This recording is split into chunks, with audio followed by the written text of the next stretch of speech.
Welcome to xGameZones, hub to latest popular games, reviews, preview and news. Darksiders Genesis translates everything from its third-person predecessors perfectly. I have zero complaints about the gameplay itself. The additional core system and the myriad of upgrades ensures boredom never sets in, and I highly recommend anyone who's got an even passing interest in this gives it a go. Darksiders Genesis is a brand new entry in a much beloved franchise that centers on taking on angels and demons after the apocalypse wasn't cancelled. Normally these are done from a third-person perspective with your one lone horseman. So what happens when we shift the camera to an isometric point of view and give you two horsemen?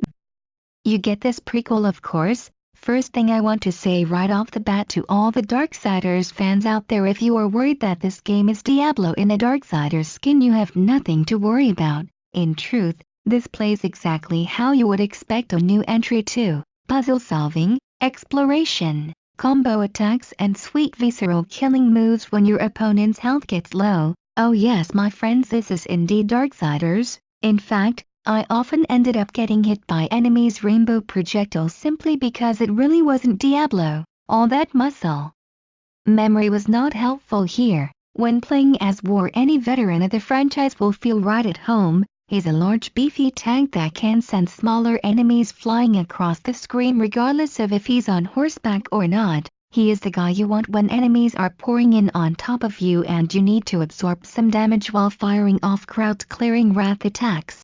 Both horsemen have wrath attacks, which are like special moves that you gain charges for by killing certain enemies and losing them as you use abilities. War also has a ranger's blade attack that can be changed as the game goes on to tailor it to specific situations. Please subscribe in our YouTube channel and follow and like us on Facebook #xGameZones. Visit our site at www.xgamezones.com for more gaming reviews.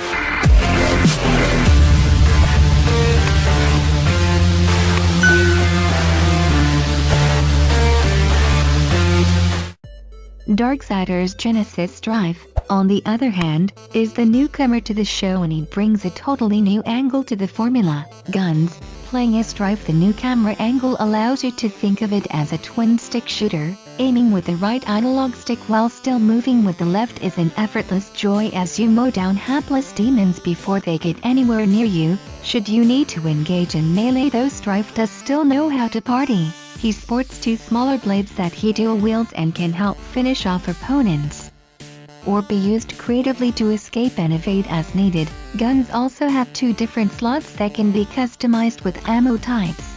Ammo is not unlimited, save for the regular bullets, so unlocking and finding new ammo types is going to help you immensely as the game progresses. As you may have noticed, this duo complements each other perfectly. One loves to be up close and the other excels at ranged combat.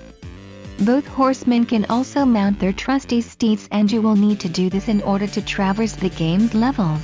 They are vast and windy. As I said, exploration is both encouraged and rewarded. Several times I found myself unsure where to go as multiple paths all seemed as viable as each other.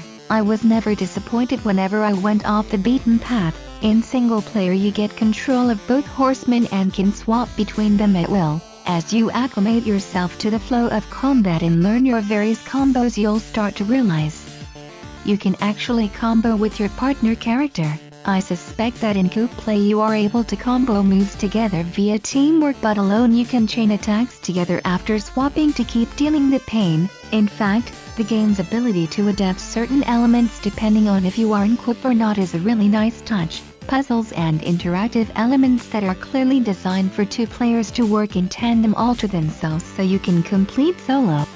It's a little touch, but one I appreciated.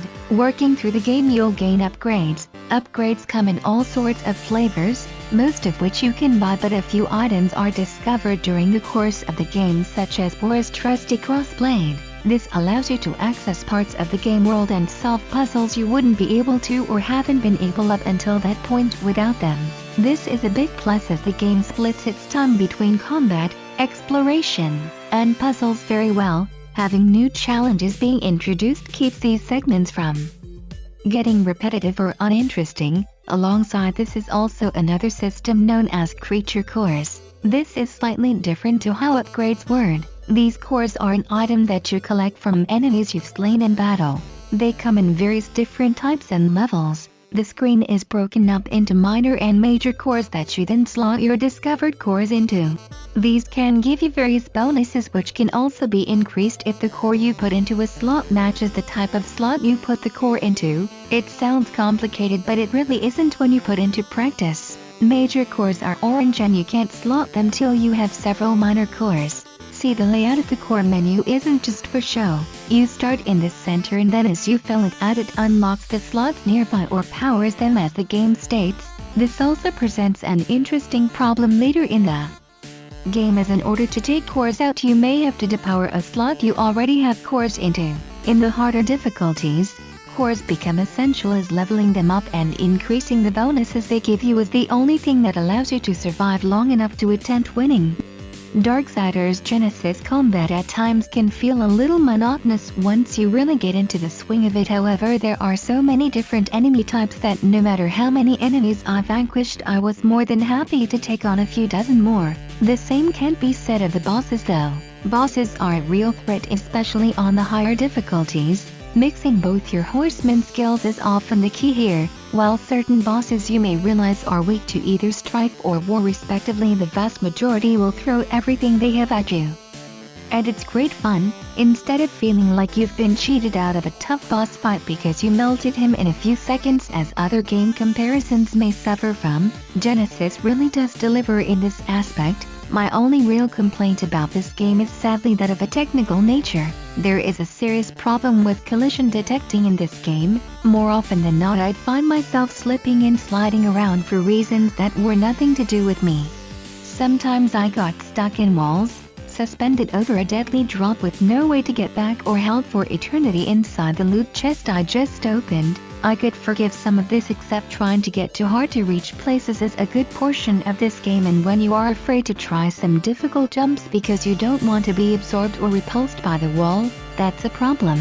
Other than that though, I really must say that the game is stellar. I haven't mentioned the story much because in all honesty there isn't much to write home about there. It's really more of an excuse to check strife and war together and have them go and adventure together. If you've played this series previously, however, you may notice some references and nods that you'll appreciate. It's certainly good enough to enjoy, but by no means is it the main focus. Though when strife and war take a minute to have a chat during the game, and it's important, the game pulls out and gives you a cool stylized comic book look.